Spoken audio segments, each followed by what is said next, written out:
Welcome to Studio Snack. I'm Lydia Thornley, designer, creative director and sketcher.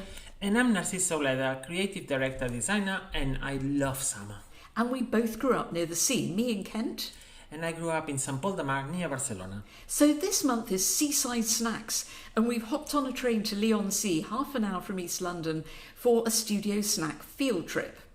Narcis, what do you think of when you think about seaside snacks? Ice cream! Yay!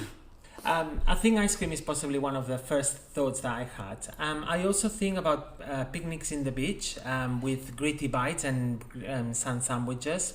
And I also relate the beach a lot with watermelon, because we used to eat a lot of watermelon in the beach when we did picnics there when I was little. And then I started thinking a lot of things, but I wanted to think out of the box, and I went into a very bizarre train of thought, which was plankton is the snack of fish, of some fish, and then fish is the snack of some bigger fish, and then could we be the snack of a big fish like a shark? Jaws. Jaws. I also thought about albouilly, which I've read before, that they used to use sea water to boil food, and apparently it's very good for cooking, because you can boil vegetables, seafood, pasta, and it boils really well, reduces sodium chloride. It doesn't really work very well with meat, but actually you also kind of get the salt already in it. What about you, Lydia?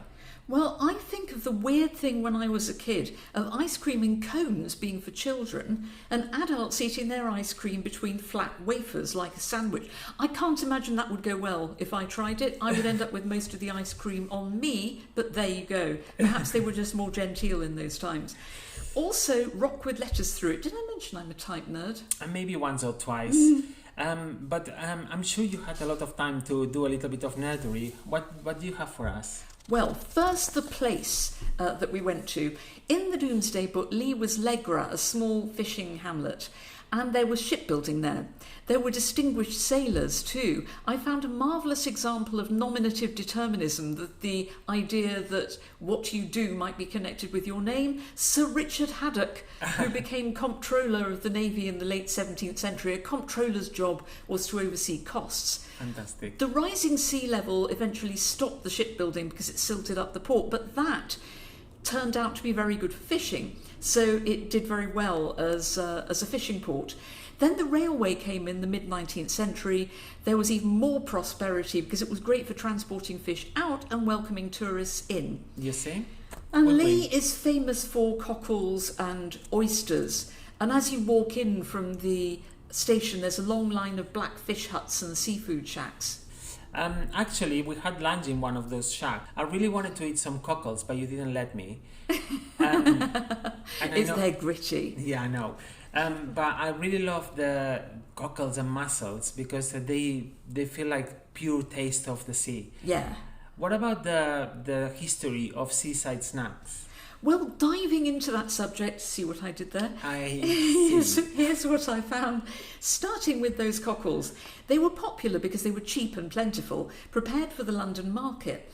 But they fell out of fashion here, and a lot of them are sent abroad now. Oysters were originally working class food. They only became a luxury more recently. And the first chippy was born in the East End, but it isn't the English snack we think it is. We have covered in an earlier episode how fried fish came here with Sephardic Jewish refugees from Portugal and Spain, and chips originated in Belgium. Yes. And according to the Maritime Museum, the largest serving of fish and chips is, small drum roll, 54.99 kilos. What?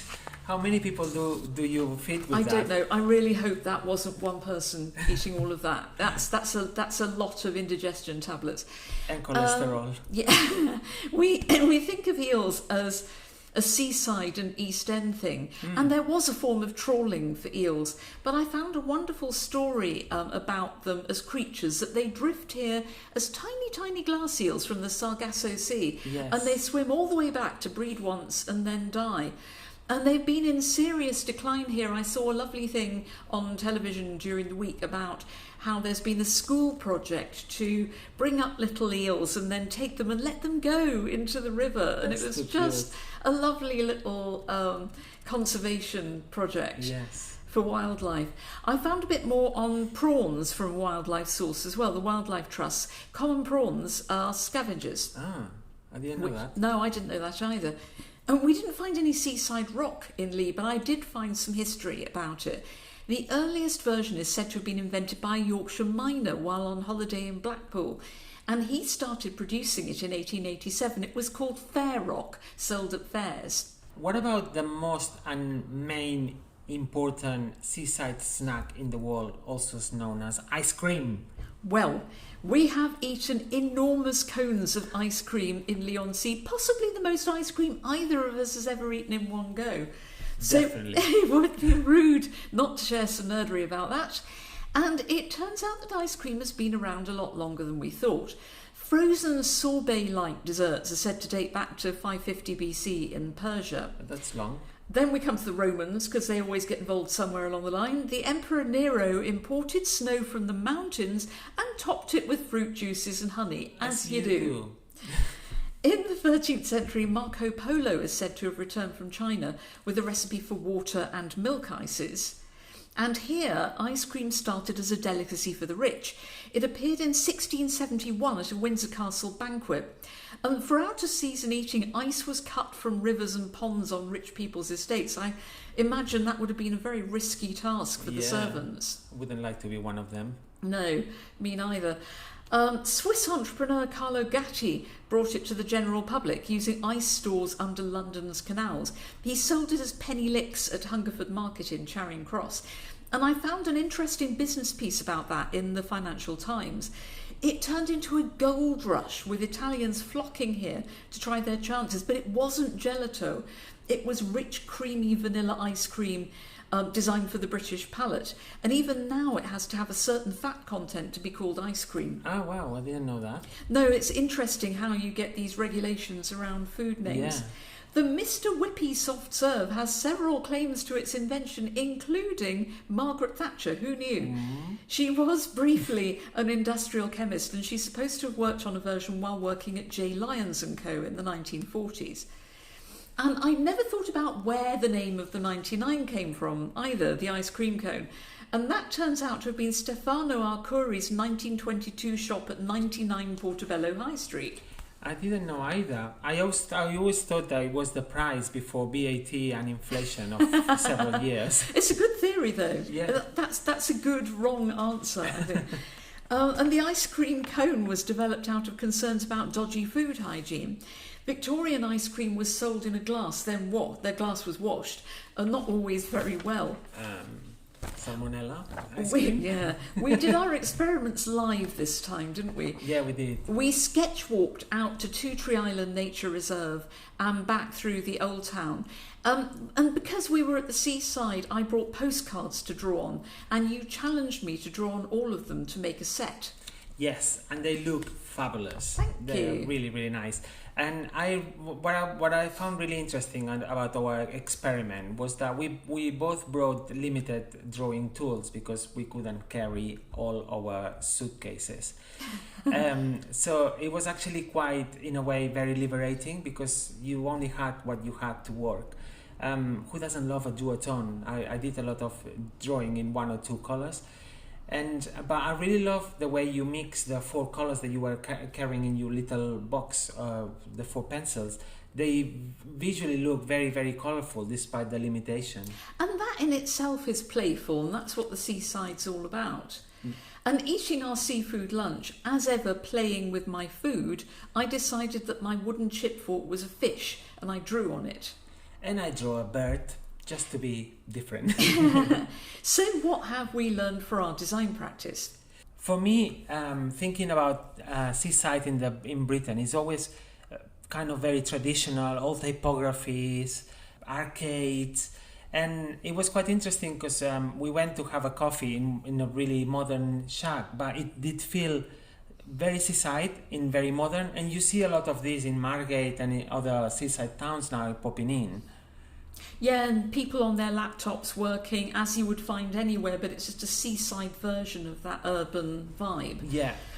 It was great, though, to see excited little kids with buckets and spades. It made me think of the value of getting offline to play, which is as good for grown-ups as it is for kids. Yes, definitely.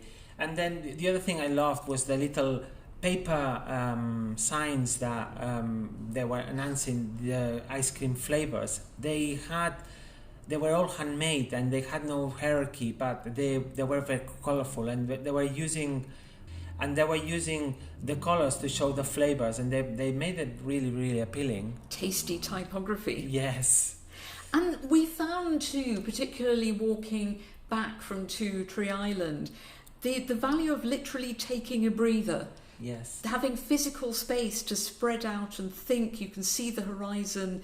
That shift from the pollution and busyness of the city to some sea air was great for ideas. Yes, because I think in London we do spend a lot of time running around from one place to another, and we barely have time to stop. I know that you live here quite good to stop and do a little sketch here and there, but I don't tend to do it.